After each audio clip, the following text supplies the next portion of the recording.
Hi friends, welcome to our channel చిట్టి rangoli and blogs. ఈరోజు మనం మటన్ కర్రీ బగారా రైస్ ఎలా చేయాలో చూద్దాం.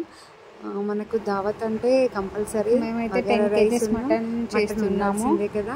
ఎలా చేస్తామో చూడండి.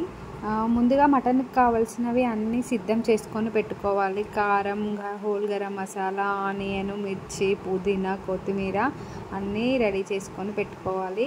ఆయిల్ వేడెక్కాక ముందుగా హోల్ గరం మసాలా అన్నీ వేయాలి. అవి వేగాక అన్ని లవంగాలు, యాలకులు, బగారా ఆకు అవన్నీ వేయాలి. అవి వేగాక పచ్చిమిర్చి కూడా వేయాలి.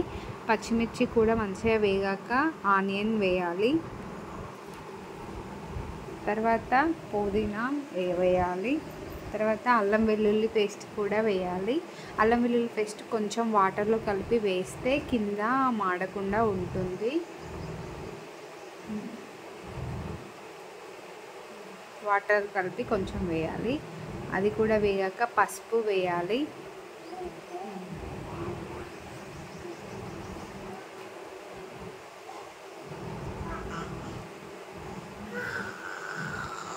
ఇలా అంతా మంచిగా వేగాక ఆనియన్స్ బ్రౌన్ కలర్ వచ్చాక మటన్ వేస్తున్నాము. తర్వాత మటన్ వేసి మంచిగా కలపాలి.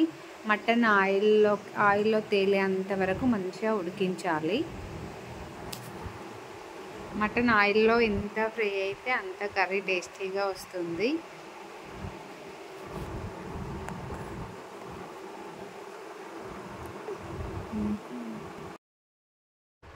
ఇలా మంచిగా కలిపి మూత పెట్టాలి.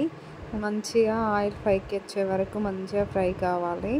ఇంకా వాటరే ఉన్నది, ఇంకా ఉడకాలి. ఈ మేక మాత్రం మమ్మల్ని చాలా సతాయించింది.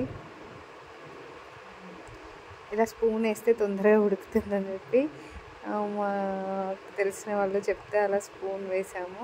తర్వాత కారం కొంచెం వాటర్లో కలిపి వేస్తే ముక్కకి బాగా పడుతుందని చెప్పి సరిపడా కారం తీసుకొని వాటర్ కలిపి అందులో వేసాము.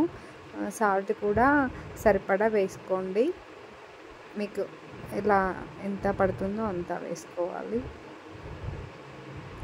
అలా కారం వేసాక మంచిగా కలిపి మూత పెట్టాలి. తర్వాత సరిపడా వాటర్ కూడా వేసి మంచిగా ఉడికించాలి. మటన్ ఉడకట్లేదని మామిడాకులు, స్పూను అన్నీ వేసామండి మేమైతే. తర్వాత ధనియా పౌడర్, గరం మసాలా కూడా యాడ్ చేసుకోవాలి. అంతే, ఆయిల్ పైకి తెలిందంటే మనకు కర్రీ రెడీ అయినట్టే. అంతే, వేడి మటన్ కర్రీ రెడీ. తర్వాత బగారా రైస్ ఎలా చేయాలో చూద్దాం. ముందుగా పాన్ పెట్టుకొని నెయ్యి కూడా వేసుకోవాలి. తర్వాత హోల్ గరం మసాలా తీసుకోవాలి. లవంగాలు, యాలకులు, దాల్చిన చెక్క, సాజీర, బండ పువ్వు, బిర్యానీ ఆకులు, ఇలా అన్ని హోల్ గరం మసాలాలు అన్నీ వేసుకోవాలి. మనకు బిర్యానీకి హోల్ గరం మసాలాతోనే టేస్ట్ వస్తుంది.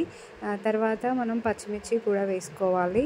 ఆ తర్వాత పుదీనా, ఆనియన్స్ కూడా వేసుకోవాలి. అవి మంచిగా వేగాక కొంచెం అల్లం వెల్లుల్లి పేస్ట్ కూడా వేయాలి.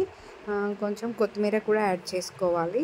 తర్వాత మనం ఎంతైతే రైస్ తీసుకుంటామో దానికి సరిపడా వాటర్ తీసుకొని మంచిగా ఎసరు వచ్చేదాకా బాయిల్ చేసుకోవాలి. మనం ఇందులోనే సాల్ట్ కూడా యాడ్ చేసుకోవాలి. తర్వాత రైస్ కూడా వేయాలి. అంతే, వేడి బగారా అన్నం రెడీ.